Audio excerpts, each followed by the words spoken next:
안녕하세요. 서울특별시의회 의정포커스 김현욱입니다. 안녕하세요. 김경란입니다. 서울특별시의회가 아름다운 언어를 통한 의정활동으로 아름다운 서울시를 만들어가기로 했습니다.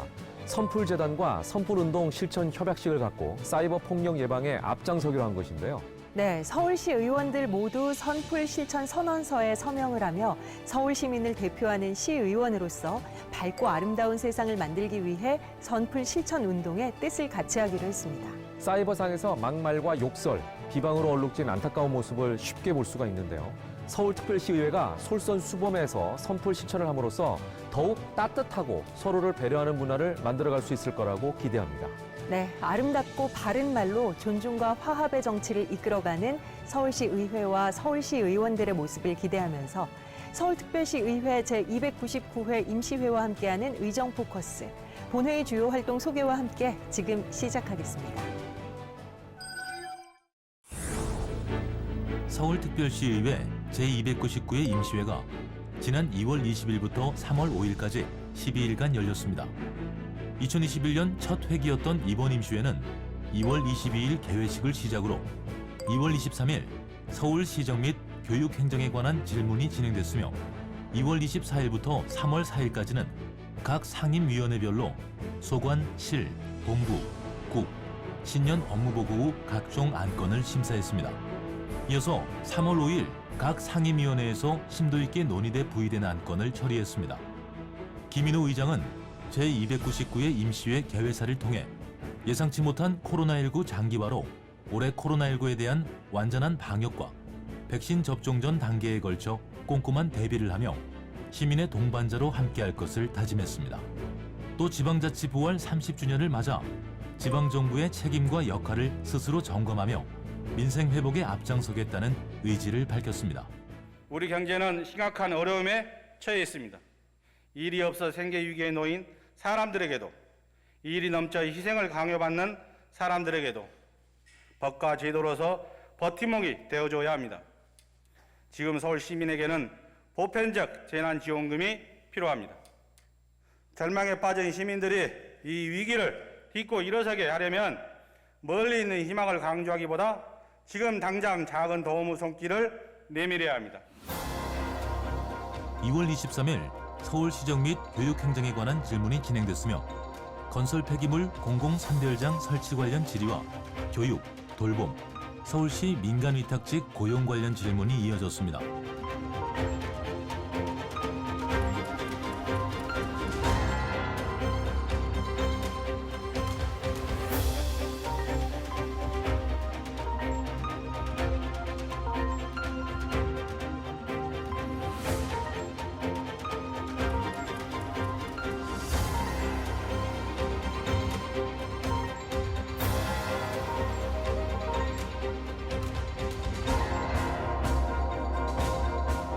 아울러 2월 22일, 3월 4일 두 차례 열린 운영위원회에서는 소관부서 주요 현안 업무 보고와 함께 서울특별시의회 의정활동 지원자료 요구에 관한 조례안, 서울특별시의회 기본조례 일부 개정 조례안 등 주요 안건을 심사했습니다.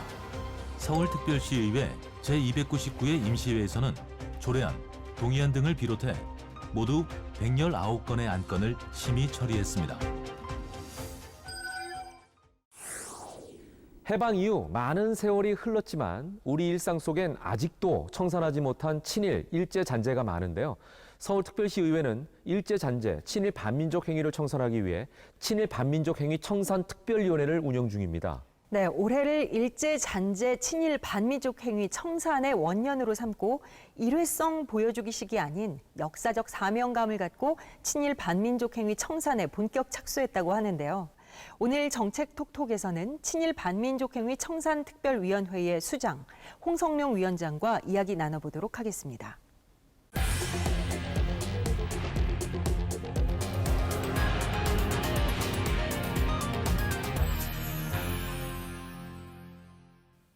홍성룡 위원장님 안녕하세요. 반갑습니다. 네, 반갑습니다.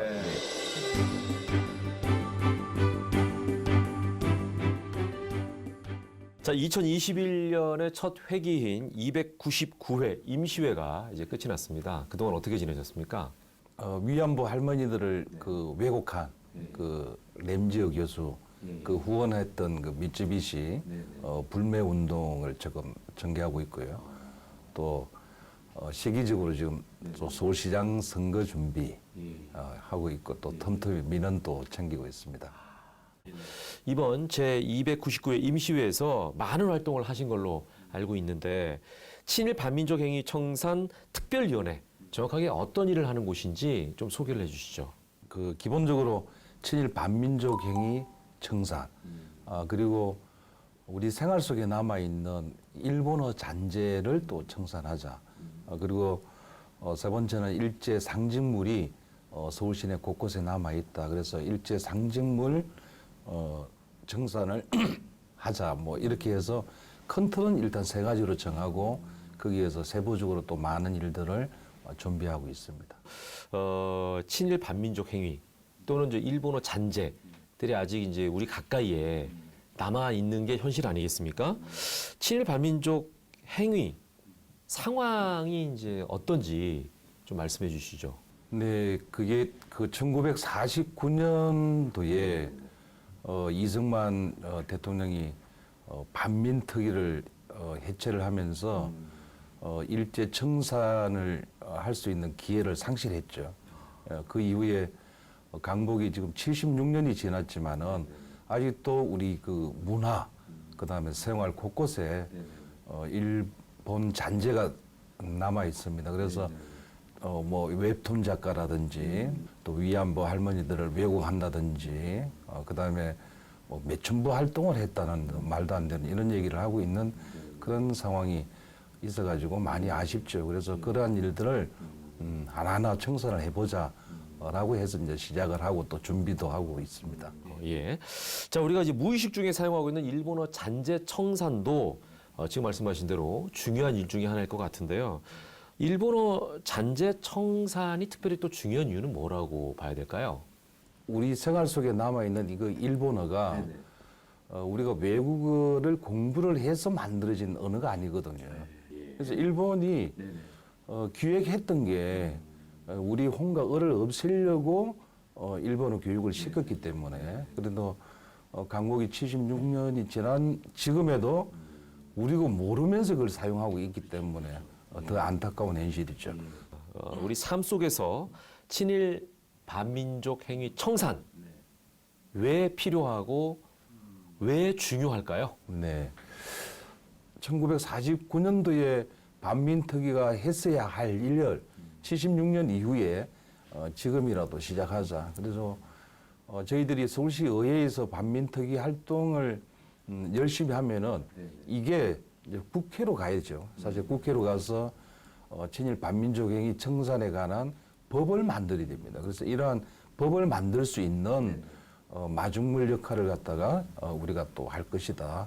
그래서 종북에는 국민 통합을 위한 길이다라고 생각하는. 또 이 곳곳에 보면은 지금 학교 같은데 보면은 교가도 친일 행적을 했던 분들이 만든 교가.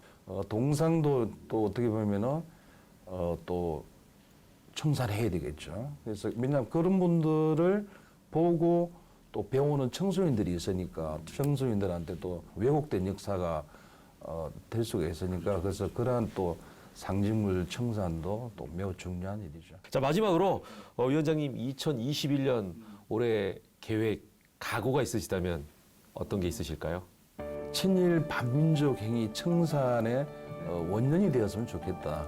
예, 그래서 친일 반민족 행위를 청산하고 그다음에 이게 얼마 전에 램지혁 교수 사태에서 보았듯이 유명한 또 대학 교수들도 또 두둔하고 있는 이런 분들이 있단 말이죠. 그래서 그런 분들도 우리가 청산해서 이제는 앞으로 일제를 찬양하지 않고 우리 반민족 행위를 청산하는 그런 원년이 되었으면 좋겠다라는 생각입니다. 네.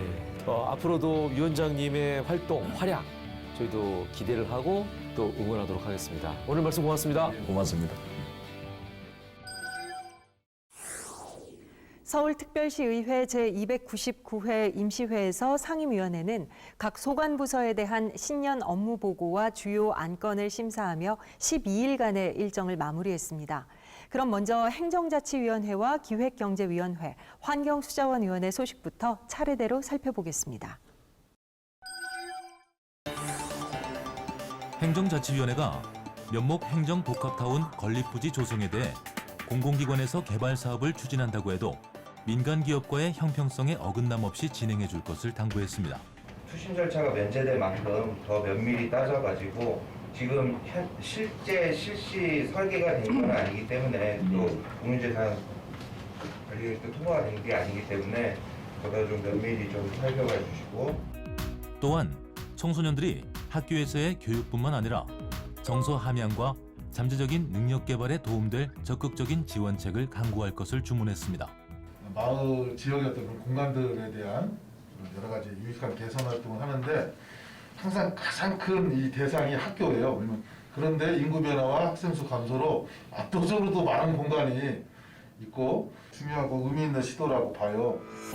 다방면에서 각각 운영 중인 청소년 관련 센터에 대해서도 통합적인 운영을 통해 보다 체계적인 지원이 이루어질 수 있도록 주문했습니다.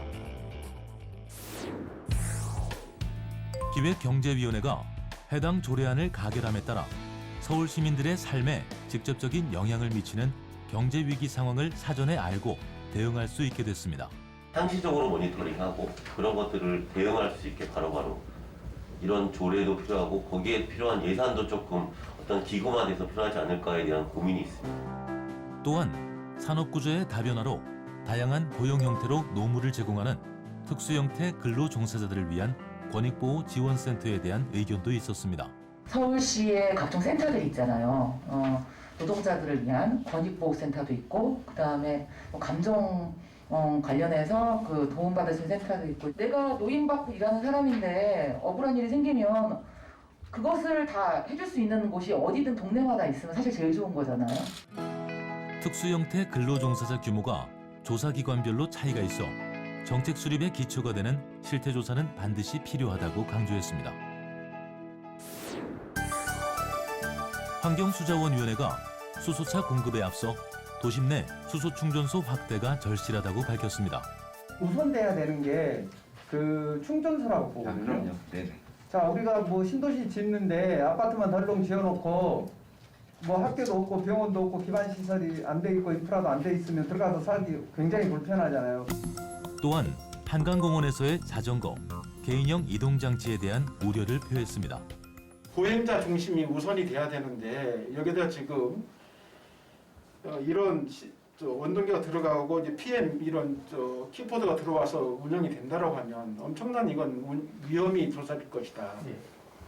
법률도 중요하지만 또한 허용에 앞서 사전에 다양한 안전장치에 대한 고민이 선행되어야 하며 중대재해, 처벌 등에 관한 법률 공표로 더욱 책임이 무거워진 만큼 경각심을 가져줄 것을 촉구했습니다. 서울시에서 다각화로 운영 중인 SNS 매체를 이용해 일방적으로 시정을 전달하는 것이 아닌 소통의 공간이 될 수 있도록 노력해달라는 당부가 있었습니다. 이 밖에도 어떤 정책 제안과 점검이 이루어졌는지 문화체육관광위원회와 보건복지위원회 그리고 도시안전건설위원회 소식 이어서 만나보겠습니다. 문화체육관광위원회가 권역별 시민청 조성에 있어 제일 중요한 시민의 의견이 반영되지 않았다고 지적했습니다.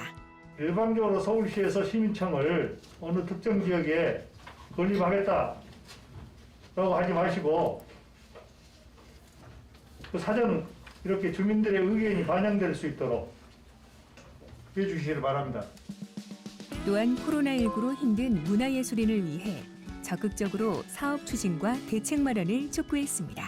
예술가들이 사실은 당장의 공연도 없지만 취소됐을 경우엔 정말 속수무책으로 그냥 본인이 손실을 감수해야 되는 이미 차비도 들였고 이미 예술가들은 다 연습도 했고 연습 공간도 빌려서 연습실도 빌렸는데도 그건 아예 보전 받을 수 없는 그런 구조입니다. 어르신들을 위한 문화 프로그램이 부족한 현실을 지적하며 다양한 교육 문화 프로그램이 확대되기를 바란다는 당부도 있었습니다. 보건복지위원회가 국공립 어린이집 양적 확충과 함께 질적 향상이 이루어지길 바란다고 당부했습니다. 국공립 어린이집을 확충한 거에 대해서는 공감을 합니다만 그로 인한 국공립 어린이집 진저하는 반드시 발생할 수밖에 없다는 얘기죠. 양과 질을 담보하기는 매우 어렵지 않습니까? 우문현답이라고. 우리 문제는 현장에 감이 있다. 또한 시립병원의 고질적인 의료진 결원 문제에 대해 시립병원 인력 채용의 어려움을 현실적으로 개선해 나갈 것을 요구했습니다.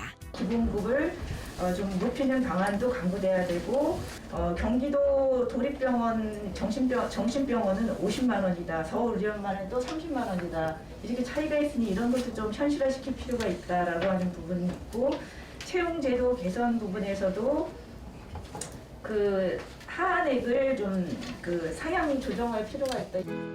코로나19가 장기화되면서 시립병원의 부담이 가중되고 있는 가운데 의료진들에게 도움이 될 시책이 병행되어야 한다고 주장했습니다. 도시안전건설위원회가 월드컵 대교의 교량의 갓길이 자전거와 보행 겸용으로 되어 있어 안전 문제가 발생할 수 있는 만큼 다시 검토해 줄 것을 촉구했습니다. 월드컵 대교에서 자전거하고 도도하고 사람하고 같이 통행을 했을 때 안전사고가 많이 날 겁니다. 분명히 예측이 돼요. 사람이 다니는 길하고 자전거도를 꼭 구분할 수 있어요? 못해요. 그거 정확히 하셔야 됩니다. 또한 유수지를 활용한 공영주차장 조성 시 주차 공간을 더욱 확보할 수 있는 방안을 모색해 줄 것을 요구했습니다. 사업 비용에 비해서 47명이면 좀 적어가지고 그 아이들도 한번 2층으로 하는 것도 한번 해보고 만약에 건축물이 필요하면은 거기에 어떤 작은 간이시설도 하나 만드는 이런 방법도 찾을 수 있지 않을까요? 제각각 시와 자치구에서 운영 중인 서울시 유수지 관련 시설과 유수지 복개 주차장에 같은 원칙과 기준을 적용해 줄 것을 제안했습니다. 지하 공간과 연접된 지역 재건축 시 적극적인 협의를 통해 기존의 지하 공간과의 연결을 추진해 지하 공간이 재기능을 할 수 있도록 신경을 기울여 줄 것을 주문했습니다. 계속해서 도시계획관리위원회와 교통위원회, 교육위원회 소식까지 전해드리겠습니다. 도시계획관리위원회가 도시공간 개선단에서 추천한 공공건축가들이 일회성의 일이 아닌 공사가 끝날 때까지 책임감 있게 임해줄 것을 주문했습니다. 새롭게 기준이 바뀌었으면 초기부터 건축을 해왔던, 설계를 해왔던 분들이 거기에 바뀐 기준에 따라서 건축이 완료될 때까지 한 번이라도 그 부분에 대해서 관심을 갖고 일부 수정을 했더라면 그 실내기가 안에 들어가지 못해가지고 나타나는 그런 문제는 없었을 겁니다. 또한 재건축 아파트의 미래유산 추진에 대해 개선을 요구했습니다. 어떻게 보면은 그 자체가 문화유산을 남겨놓은 거는 혹시 아파트 재건축을 방해하려고 하는 게 아닌가. 아파트 큰 단지 또 한 동도 아니고 두 동을 얼굴하니 이렇게 남겨놓으니까 진짜 계획도 하기 힘들고 너무 또 위화감도 조성이 되고. 한편 대상별로 맞춤형 청년주택 모델을 구축해 실질적이고 실효성 있는 청년들이 만족할 수 있는 사업이 될 수 있도록 검토해주기를 당부했습니다. 교통위원회가 고척 스카이돔 누수 문제, 높은 관중석 경사도 문제 등을 포함해 유지관리 및 안전사고 방지를 당부했습니다. 경사도 과도를 안 맞추고 그냥 씌웠다는 거예요. 안 깎고 땅을. 설계는 제대로 돼 있어요. 보면은 공사하면서 저렇게 된 거예요 지금. 공사하면서. 또 그 부분에 대해서 누가 책임을 져주셔야지. 또한 팀원회가 서울시 교통 빅데이터에 관한 철저한 관리 감독을 요구하며 공공성을 지닌 데이터임을 강조했습니다. 우리 지금 독점적인 지위를 갖고 있습니다. 우리 서울시 대중교통 그 결제 정산 시스템 그걸 가지고 정상적으로 우리가 공공의 목적으로 사용이 되어야지. 그런 사기업에 저희가 투자한다는 것은 그 목적 자체가 잘못됐다라고 저는 말씀을 드리고 싶습니다. 앞으로 있을 제3기 교통카드 시스템 구축 시에는 팀원이 서울시 교통카드 시스템을 활용한 부가가치 창출이 반드시 서울 시민에게 사회 환원되어야 한다고 강조했습니다. 교육위원회가 교육 균형 발전을 위해 나온 내용들을 현장에서 실행에 옮겨줄 것을 촉구했습니다. 그래서 적극적인 학교의 통폐합, 인구 예측을 통해서 우리가 어느 정도 그 공간 배정이나 이런 것들을 생각해 볼 수 있다고 봅니다. 그리고 단위별로, 구별로 거기에 실제로 사는 사람들의 이야기를 들어보면 답이 나올 수도 있어요. 또한 미래 세대인 아이들의 올바른 성장을 위해 입시 위주로 고조되는 면학 분위기를 철폐해 줄 것을 당부했습니다. 우리 서울시 교육청은 그런 입시 위주의 학업 어떤 이 교육 정책은 아니지 않겠어요? 모든 학생들이 평등한 교육을 받고 정정당당하게 자기의 진로를 택할 수 있는 그런 면학 분위기로 만들어 주십사 하는 그런 주문을 드리겠습니다.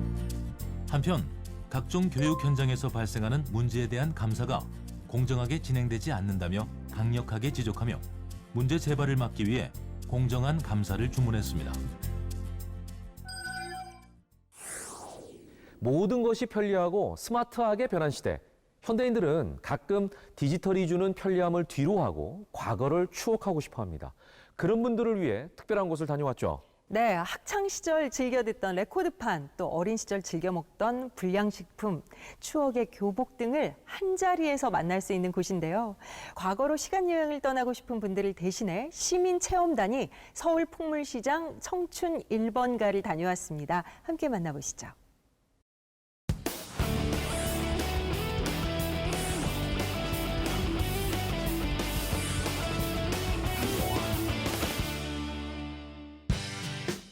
서울의 볼거리, 즐길거리를 찾아서 시민체험단이 나섰다. 이번엔 40대 여성 시민체험단 3명이 서울에서 과거로 시간여행을 떠납니다. 오늘은 서울 풍물시장 청춘 1번가에 와봤는데요. 과연 어떤 재미가 있을지 한번 가볼까요? 네. 출발!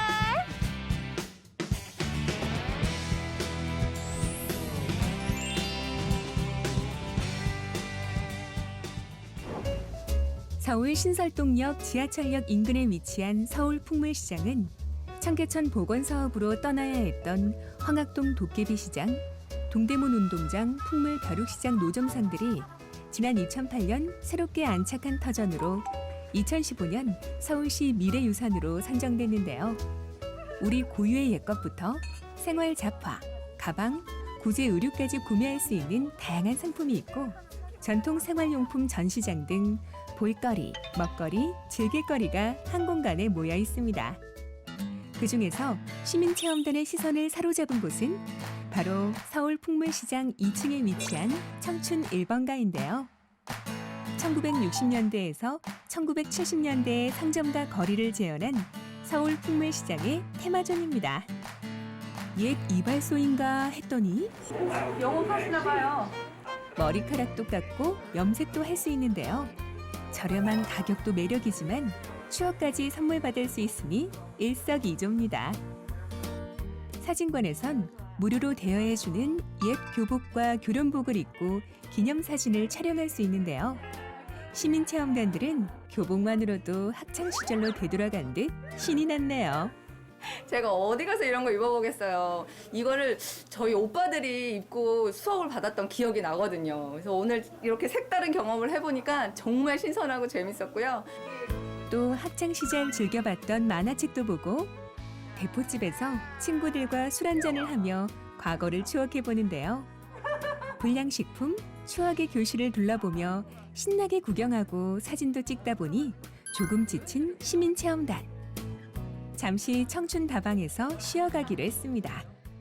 청춘다방은 오후 12시부터 오후 1시까지 점심시간을 피해서 방문하면 되는데요.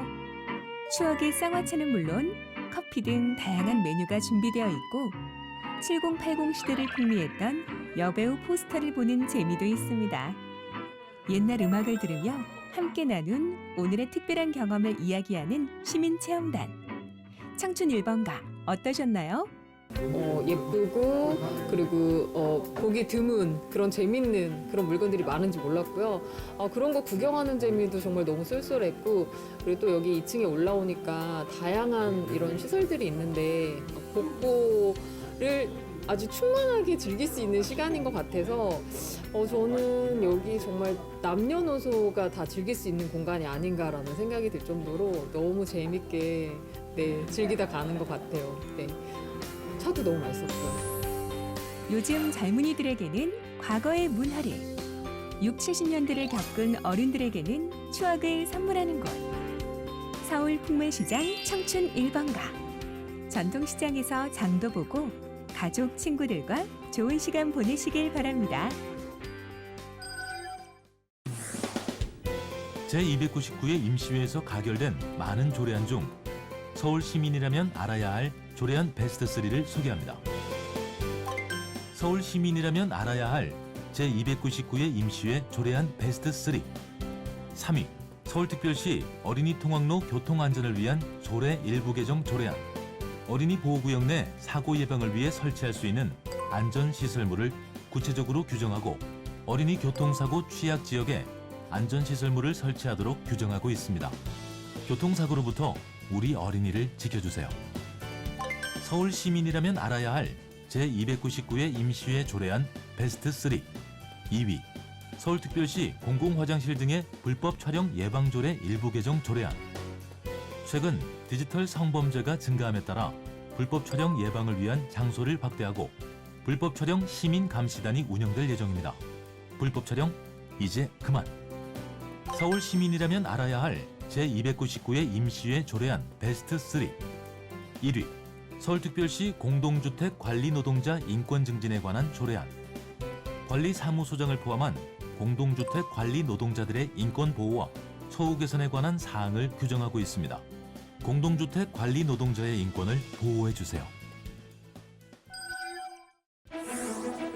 서울특별시의회가 지난해 의회에 접수된 민원 806건을 처리했다고 합니다. 이는 2019년 대비 약 1.7배 증가한 수치라고 하는데요. 네, 그중 서울특별시의회가 직접 처리한 민원 건수는 260건으로 민원 내용은 재개발 및 재건축 관련 도시계획 분야 민원이 가장 많았으며 이어 환경수자원 분야 민원, 교육 분야 민원 순이었습니다.